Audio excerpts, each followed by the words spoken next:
Hi అండి. Welcome to my channel. ఈరోజు వీడియోలో నృసింహ జయంతి యొక్క ప్రత్యేకత, అహోబిలం యొక్క విశిష్టత, ఇంకా పూజా విధానం, ఆ రోజు ఎన్ని ఒత్తులతో దీపారాధన చేయాలి అన్నీ వీడియోలో క్లియర్‌గా తెలుసుకుందాం. ఈ సంవత్సరం ఏప్రిల్ 30వ తారీఖున నరసింహ జయంతి వస్తుంది.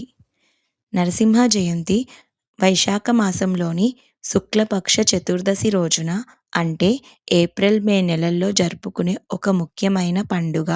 విష్ణుమూర్తి ఉగ్రరూపంలో హిరణ్యకశిపుడిని వధించి తన భక్తుడైన ప్రహ్లాదుడిని రక్షించిన రోజు ఇది. నరసింహస్వామి హిరణ్యకశిపుడిని సంహరించిన ప్రదేశం అహోబిలం. అహోబిలం కర్నూలు జిల్లాలో ఉంది. స్వామి ఉగ్రరూపంలో ఉన్నప్పుడు దేవతలు, గంధర్వులు ఆశ్చర్యంతో అహోబలము అని కీర్తించిన ప్రదేశం ఇదేనని పురాణాలు చెబుతున్నాయి. అహోబలము అంటే ఎంతటి బలము అని అర్థం. హిరణ్యకశిపుని వధ తర్వాత నరసింహస్వామి అహోబిల అడవులలో 9 రకాల విభిన్న ఉగ్ర మరియు శాంత రూపాలలో కొలువై ఉన్నారు. అందుకే వీటిని నవ నరసింహ క్షేత్రాలు అని పిలుస్తారు. అహోబిలంలోని నవ నరసింహ క్షేత్రాలు మహిమ ఎంతో గొప్పది. ప్రతి ఒక్క భక్తుడు ఈ 9 నరసింహస్వామి క్షేత్రాల పేర్లు తెలుసుకుంటే మంచిది. అవి ఏమిటంటే అహోబిల నరసింహ, జ్వాలా నరసింహ, మలోలా నరసింహ, క్రోధ నరసింహ, కరన్న నరసింహ, భార్గవ నరసింహ, యోగానంద నరసింహ, చిత్రపట నరసింహ, పావన నరసింహ అని అంటారు. అహోబిల నరసింహ. అహోబిల నరసింహ అనేది ప్రధాన ఆలయం. జ్వాలా నరసింహ. ఈ ఆలయం హిరణ్యకశిపుని చీల్చిన ఉగ్రరూపం. మలోలా నరసింహ. ఈ క్షేత్రంలో నరసింహస్వామి లక్ష్మీదేవితో కలిసి ఉన్న శాంత రూపం. క్రోధ నరసింహ. క్రోధ అంటే వరాహం. ఈ క్షేత్రంలో నరసింహస్వామి వారి ముఖం వరాహ రూపంలో ఉంటుంది. కరన్న నరసింహ. కరన్న వృక్షం కింద కొలువై ఉన్నారు. భార్గవ నరసింహ. ఈ ఆలయం భార్గవరాముడు తపస్సు చేసిన చోట ఉంది. యోగానంద నరసింహ. ప్రహ్లాదునికి యోగ విద్యను బోధించిన రూపం. ఛత్రపట నరసింహ. ఈ ఆలయంలో స్వామి గొడుగులాంటి శిల కింద ఉంటారు. పావన నరసింహ. ఈ క్షేత్రంలో ఉన్న నరసింహస్వామి వారి రూపం పాపాలను హరించే రూపం. ఈ నవ నరసింహ రూపాలను దర్శించడం, వాటి యొక్క విశిష్టత వినడం వల్ల నవగ్రహ దోషాలు తొలగిపోతాయని భక్తుల ప్రగాఢ విశ్వాసం. ప్రత్యేకంగా సాయంత్రం సంధ్యా సమయంలో స్వామి అవతరించినట్లు పురాణాలు చెబుతున్నాయి. నరసింహ జయంతి రోజు పూజా విధానం ఇప్పుడు తెలుసుకుందాం. నరసింహ జయంతి రోజు లక్ష్మీ నరసింహస్వామిని పూజించడం వలన శత్రుబాధలు తొలగిపోతాయి. ఇంట్లో ఎవరైనా అనారోగ్యంతో బాధపడుతుంటే వారి బదులు మీరు పూజ చేసినట్లయితే వారు అనారోగ్యం నుండి కోలుకుంటారు. ఇంకా ఇంట్లో ధనానికి లోటు ఉండదు. ఈ రోజున స్వామివారికి తులసి ఆకులను సమర్పిస్తే మంచిది.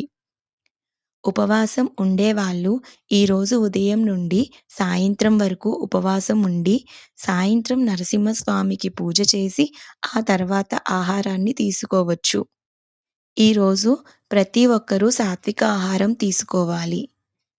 లక్ష్మీ నరసింహస్వామి ఫోటోని పూజించవచ్చా అనే సందేహం మీలో ఉంటుంది. తప్పకుండా ఇంట్లో లక్ష్మీ నరసింహస్వామి ఫోటోకు పూజ చేసుకోవచ్చు.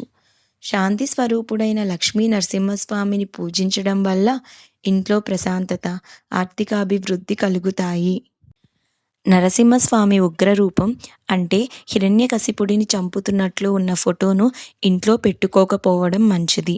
లక్ష్మీదేవితో కూడిన శాంతరూపం ఉన్న ఫోటో పూజకు అత్యంత శ్రేష్టం. ఒకవేళ మీ దగ్గర లక్ష్మీ నరసింహస్వామి వారి ఫోటో లేకపోతే వెంకటేశ్వర స్వామి వారికైనా పూజ చేయవచ్చు. ముందుగా విఘ్నేశ్వరుడి పూజ చేసిన తర్వాత లక్ష్మీ నరసింహస్వామి పూజ చేయాలి. ఈరోజు బియ్యపిండితో 9 ప్రమిదలను తయారు చేయాలి. నువ్వుల నూనెతో కానీ ఆవు నెయ్యితో కానీ దీపారాధన చేయడం విశేషం.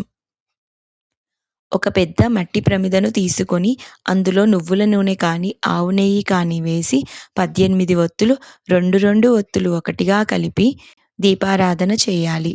అంటే 9 ఒత్తులతో దీపారాధన చేయాలి. ఈరోజు స్వామివారిని రకరకాల పువ్వులతో పూజించాలి. ఈరోజు ఉదయమైనా, సాయంత్రమైనా పూజ చేయండి. సాయంత్రం పూజ చేయడం చాలా మంచిది. కానీ తెల్లవారుజామున చేసిన పూజ ధనానికి ఎటువంటి లోటు ఉండదు. ఈరోజు నైవేద్యంగా పానకం సమర్పించండి. నరసింహ జయంతి రోజు జపించవలసిన స్తోత్రాలు. నరసింహ కవచం. ఈ స్తోత్రం మిమ్మల్ని కవచంలా రక్షిస్తుంది. శ్రీ లక్ష్మీ నరసింహ కరావలంబ స్తోత్రం. విష్ణు సహస్రనామ స్తోత్రం. శ్రీ నృసింహ మహామంత్రం. ఈ నృసింహ మహామంత్రంను 11 సార్లు చదివినా చాలు. ఆరోగ్యం బాగోలేని వారు ఒకరోజు నరసింహస్వామి దేవాలయంలో నిద్ర చేస్తే వారు అనారోగ్యం నుండి తప్పక కోలుకుంటారు. ఈరోజు ఆలయాల్లో అభిషేకాలు, అలంకరణలు, హోమాలు ఘనంగా జరుగుతాయి. నరసింహ జయంతి రోజు అందరూ తప్పకుండా పూజ చేయండి. నరసింహస్వామి అనుగ్రహంతో శత్రువులపై విజయం, జీవితంలో విజయం సాధించవచ్చు. ఈ వీడియో మీకు నచ్చినట్లయితే ఓం లక్ష్మీ నరసింహాయ నమః అని కామెంట్ చేయండి. ఈ వీడియోని లైక్ చేయండి, షేర్ చేయండి. అలాగే మా ఛానల్ని సబ్స్క్రైబ్ చేయండి. Thank you for watching.